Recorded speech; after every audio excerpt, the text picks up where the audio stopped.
সাম্প্রতিক সমর বিশ্লেষণ বলছে, ইরানের দুর্ভেদ্য পাহাড়ি ভূখণ্ডে মার্কিন পদাতিক বাহিনীর এক বিশাল স্থল অভিযানের ছক কষছে পেন্টাগন।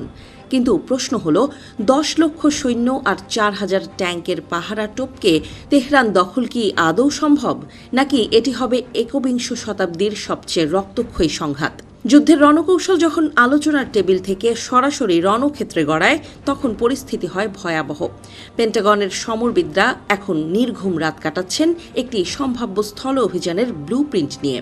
শাহেদ ড্রোনের ঝাঁক, ব্যালিস্টিক মিসাইলের গর্জন আর সমুদ্রের নিচে লুকিয়ে থাকা মাইন, সবকিছু মাথায় রেখেই সাজানো হচ্ছে এই হাই রিস্ক মিশন।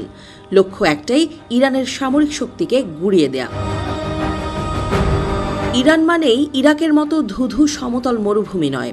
এখানে প্রতি পদে আছে বিশালাকার পাহাড় আর দুর্গম গিরিপথ। বিশ্লেষকরা বলছেন, মার্কিন ট্যাঙ্ক বাহিনীকে সম্ভবত তুরস্কের সীমান্ত দিয়ে প্রবেশ করতে হবে। কিন্তু সেই পাহাড়ি পথে পা বাড়ানো মানেই হলো মৃত্যুকে আমন্ত্রণ জানানো। কারণ এই ভূখণ্ড ইরানিদের হাতের তালুর মতো চেনা। প্রতিটি বাঁকে ওত পেতে থাকতে পারে ভয়ঙ্কর অ্যাম্বুশ। আধুনিক যুদ্ধে সবচেয়ে বড় আতঙ্ক এখন ড্রোনের ঝাঁক। ইউক্রেন যুদ্ধে আমরা দেখেছি কিভাবে সাধারণ ড্রোন একটি শক্তিশালী ট্যাঙ্ককে ধ্বংস করে দিচ্ছে। ইরানের কাছে রয়েছে কয়েক হাজার শাহেদ আত্মঘাতী ড্রোন। মার্কিন সাজোয়া বহর যখন সরু পাহাড়ি রাস্তা দিয়ে এগোবে, তখন ওপর থেকে ঝাঁকে ঝাঁকে আসা এই ড্রোনগুলো হতে পারে মার্কিন সেনাদের জন্য এক দুঃস্বপ্ন। নগদ নিয়ে এলো হার না মানা হার অফার। সর্বনিম্ন 10,000 টাকা রেমিটেন্স নগদে পাঠালে থাকছে স্বর্ণের হার জেতার সুযোগ। সংখ্যাটা শুনলে যে কেউ চমকে উঠবে। 10 লক্ষেরও বেশি নিয়মিত সৈন্য আর প্রায় 4000-এরও বেশি ট্যাঙ্ক নিয়ে তৈরি হয়ে আছে ইরান।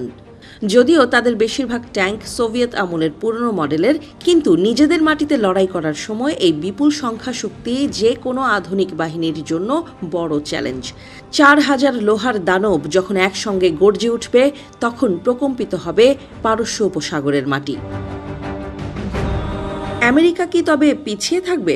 পেন্টাগন ভরসা রাখছে তাদের কৃত্রিম বুদ্ধিমত্তার ওপর।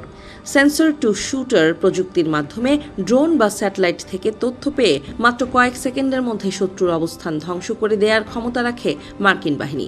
আমেরিকার দাবি, প্রযুক্তির এই শ্রেষ্ঠত্বই পারে ইরানের সংখ্যাতাত্ত্বিক সুবিধাকে ধুলোয় মিশিয়ে দিতে।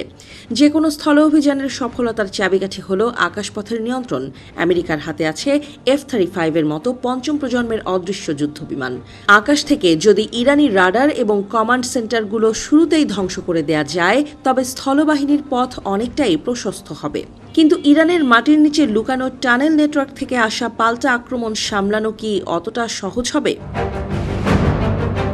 স্থলপথ ছাড়াও পারস্য উপসাগর দিয়ে বিশাল জলযানের বহর নিয়ে সরাসরি ইরানের উপকূলে আছড়ে পড়তে পারে মার্কিন নৌবাহিনী। উভচর ল্যান্ডিং ক্রাফট দিয়ে হাজার হাজার সৈন্য আর ভারী ট্যাঙ্ক সমুদ্র সৈকতে নামানোর পরিকল্পনাও পেন্টাগনের টেবিলে রয়েছে। তবে সেখানেও বাধা হয়ে দাঁড়াতে পারে ইরানের শক্তিশালী মাইন এবং উপকূলীয় মিসাইল ব্যাটারি। 2026 সালের এই সন্ধিক্ষণে দাঁড়িয়ে বিশ্ব আজ রুদ্ধশ্বাসে তাকিয়ে আছে। একদিকে অত্যাধুনিক মার্কিন প্রযুক্তি, অন্যদিকে ইরানের দুর্ভেদ্য ভূগোল ও বিশাল সেনাবাহিনী। এই সংঘাত শুরু হলে তার আঁচ লাগবে সারা বিশ্বে।